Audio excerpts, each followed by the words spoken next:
Today in this 2003 Honda Pilot, we're going to install part number 90885. This is the Concha Prodigy P2 trailer brake controller. We'll also be using part number ET-BC7, Universal Installation Kit for trailer brake controllers, and a bracket for our 7-pole connector, which will be part number 18140, the universal mounting bracket. Alright, first thing you can do is go ahead and get our vehicle ready. Now our ET-BC7 kit comes with a 7-pole connector and the brackets and all the hardware necessary for installation. However, this is designed to go into a regular 4-pole flat. It really won't work on this type of specialized connector. So honestly, we're just going to cut this thing off. We'll cut our 4-pole off as well and just use some extra butt connectors that don't come with the kit to make our connection. Now the butt connectors we'll be using is part number DW05714. Let's go ahead and free up our wires. And we'll go ahead and cut off our connector here. We'll split our wires up, make them easier to work with.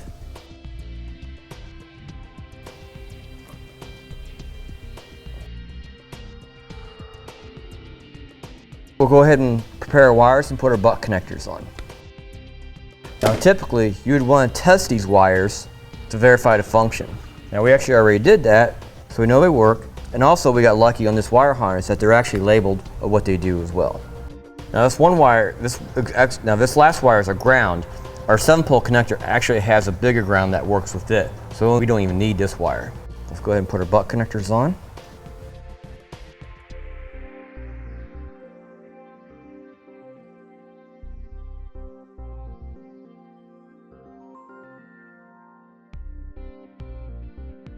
We'll cut off our excess for that old ground wire.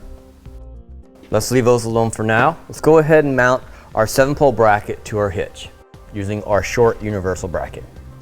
Now we'll go ahead and install our bracket. We'll hold it to the bottom of the hitch and take the clamp that comes with the bracket and run it around back into itself. Push the screw back down into place and we'll go ahead and take up the slack. Set it the way we want. In this case, we actually want it hanging down towards the ground just a little bit. Next, we'll go ahead and install our 7-pole bracket. We'll connect it by using the hardware that comes with the short bracket kit.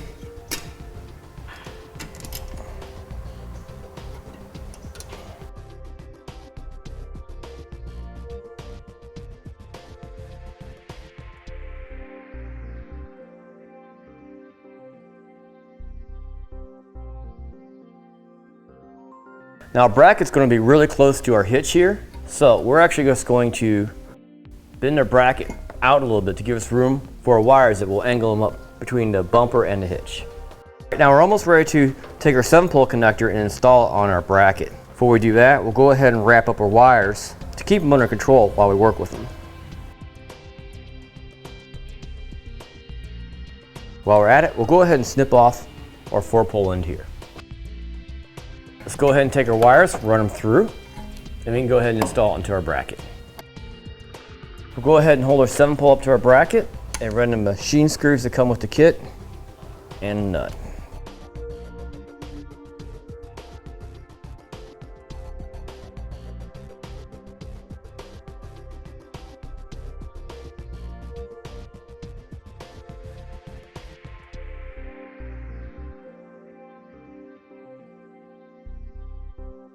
Screws loosely installed, we'll go ahead and tighten them down.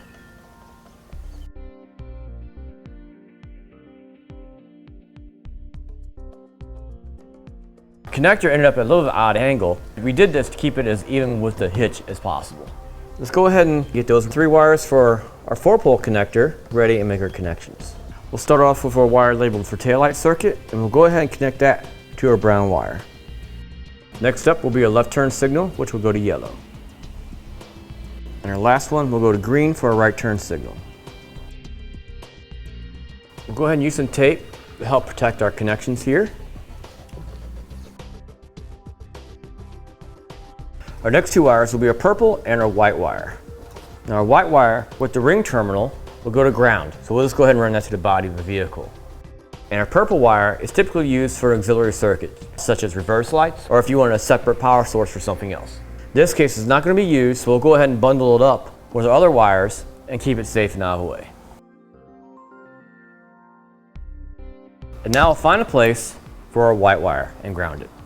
We'll go and take our white wire, we'll go ahead and ground it right here underneath the vehicle. We'll go ahead and use a large self-tapping screw that comes with the ETBC7 kit. And we'll go ahead and drill it out first and then add our wire.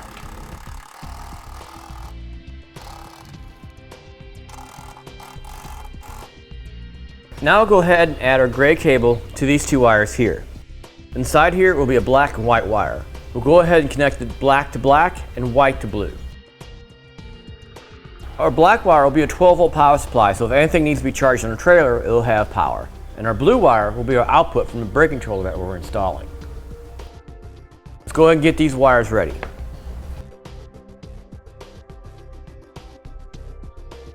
We'll go ahead and strip the ends back a little bit. And we'll go ahead and hook them up to our pre-installed butt connectors.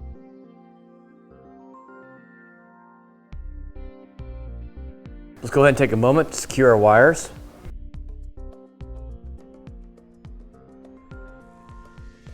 And then we'll go ahead and take a moment and secure these wires that we just added, and we'll go ahead and hide them up behind the hitch. Now we're using longer zip ties than what comes with the kit, so it's always a good idea to get extra zip ties when securing your wires.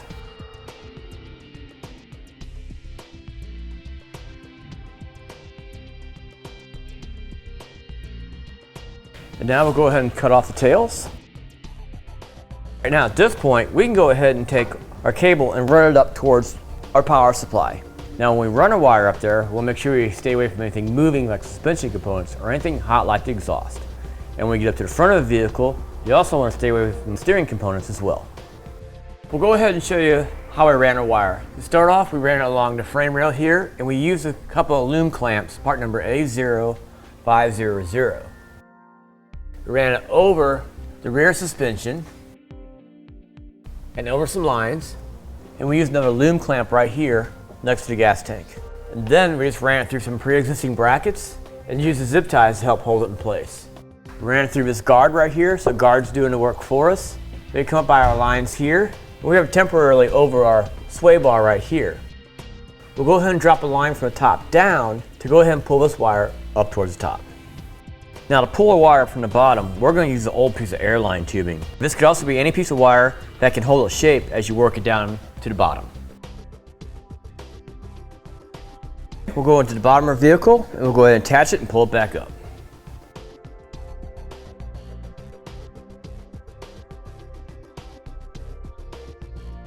We got our wire pulled out, and then we'll go ahead and route it to where we're going to get power. In this case, we're going to the positive side of a battery. You want to put a little bit extra wire into it. For one, going to a circuit breaker that we're going to install for our black wire, and plus we need a little bit more length on our white wire so we can run it to the inside of the vehicle. Now the rest of our wire we cut off will be used for the run that will go between the brake controller and back up to the battery. We'll just set that to the side for now.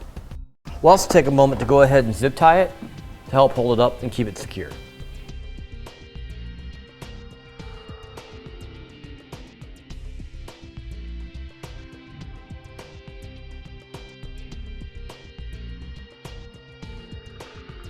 Let's go ahead and split our sheath back and get access to our wires.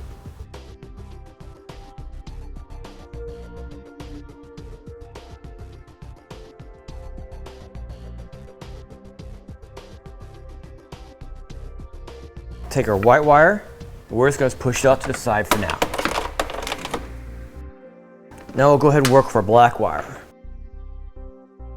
Now black wire is going to run through a 40 amp circuit breaker. We'll go ahead and take your circuit breaker and install it right here. We use the self-tapping screws that come with the kit.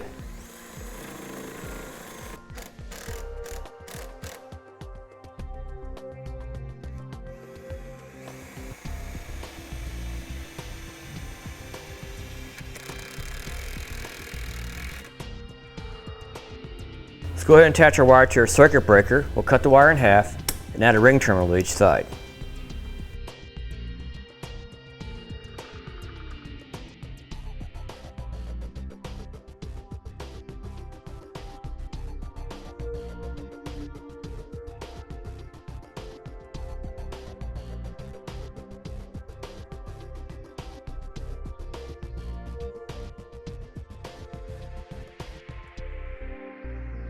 Now we'll go ahead and hook it up to our circuit breaker. Now the end that goes to our battery will always go to the copper side.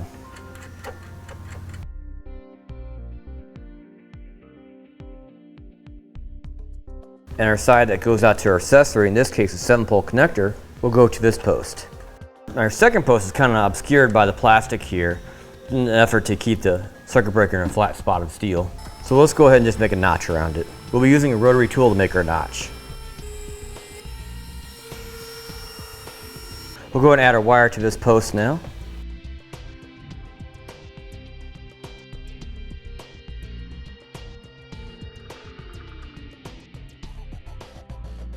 We'll go ahead and tighten down our connection using a 3/8 deep well socket.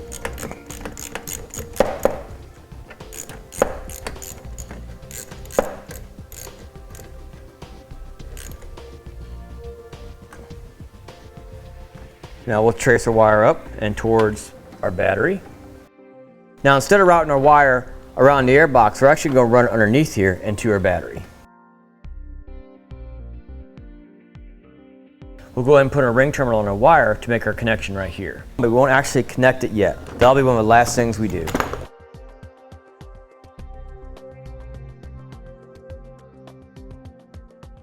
We'll just leave that there for now, and we'll go ahead and work with our white wire next.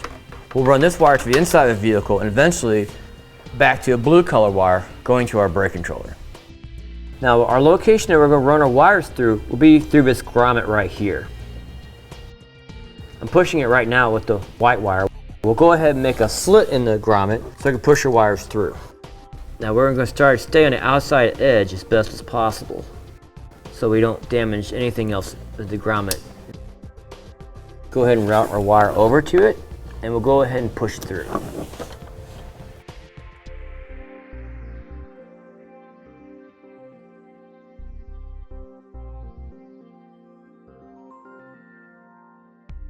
We'll go ahead and pull our slack for our brake wire here.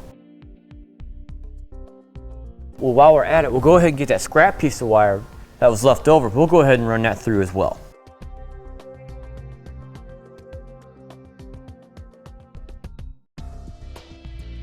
Now we have 3 wires in here right now, 2 wires in the sheath and our lone white wire.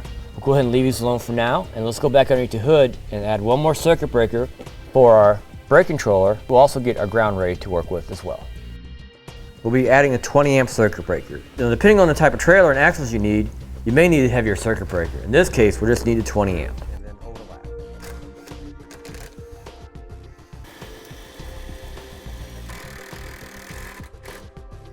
We'll make just a slight notch to make room for our hardware here as well.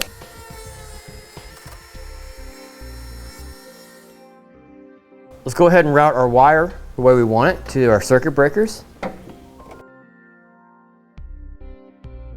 And then we'll go ahead and strip back the sheath for this part as well.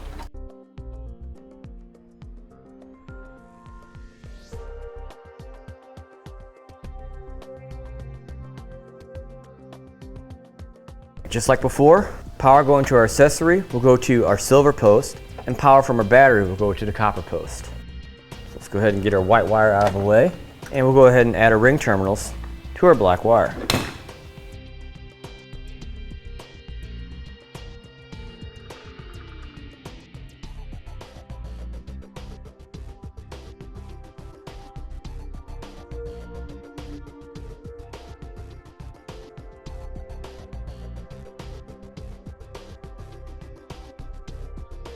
Now our other half, we'll get the other small ring terminal and then a large ring terminal on the other side.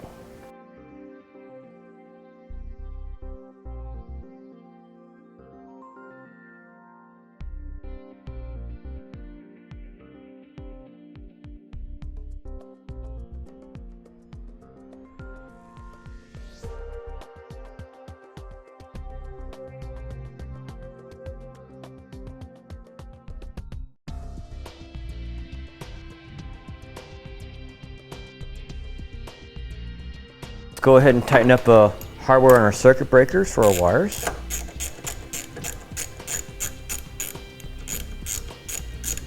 Now our white wire will be ground. Let's go ahead and route that towards our battery.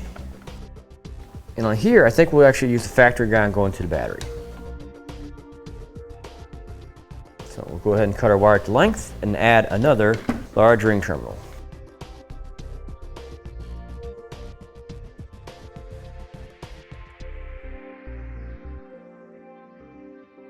Now I like to leave the connections as the last thing we do, so let's go back underneath the dashboard and we'll go ahead and hook up our wires going to our brake controller. Now I go ahead and start working with a brake controller. This is the wire harness that comes with the brake controller. To help keep things under control, we'll go ahead and use some of the loom material that comes with the ETBC7 kit, and we'll go ahead and wrap that around the wires.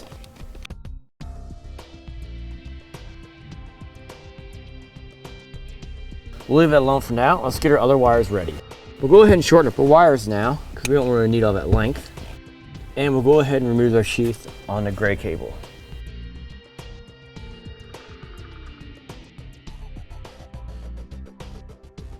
All right, we'll go ahead and strip back our wires and we'll add the butt connectors.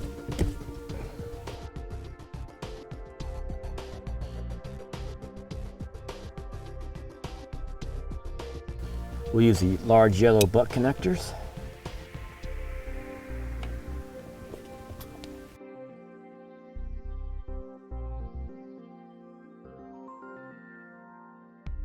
And then we'll hook up what we can to our brake control wire harness.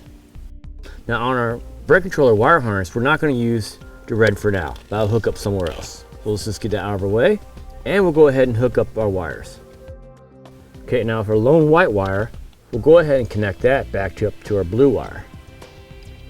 So it was blue from the 7-pole connector, white, and then back to blue for our brake controller. And for our remaining 2 wires, it will be color for color.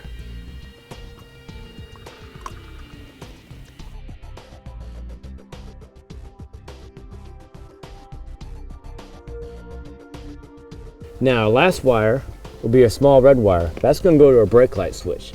So we need to find the cold side of a brake switch, which means as soon as we hit the pedal, the brakes come on. So we need to find that wire. Now we're going to use a different tester that comes with the kit to make things a little easier to demonstrate what's going on. When we hit the brake pedal, that's the wire we want. So in this case, it looks like white with a black stripe and silver bands. So to make our connection to it, we'll use a quick splice connector that comes with the brake control install kit. We'll slide our connector over the wire we're going to use. Then we'll slide a red wire next to it.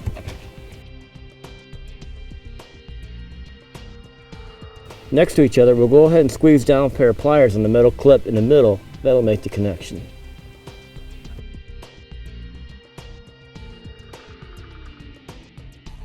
Let's go ahead and mount the pocket for our brake controller.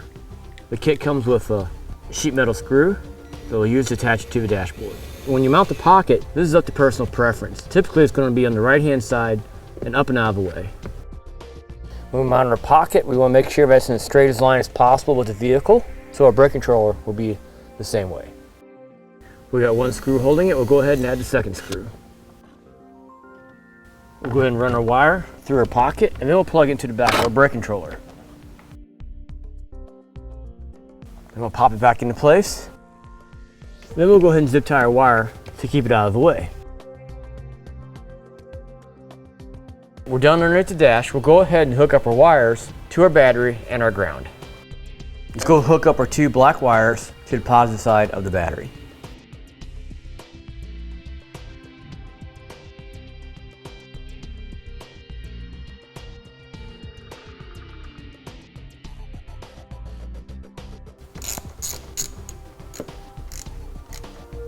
Okay, now let's go hook up our ground.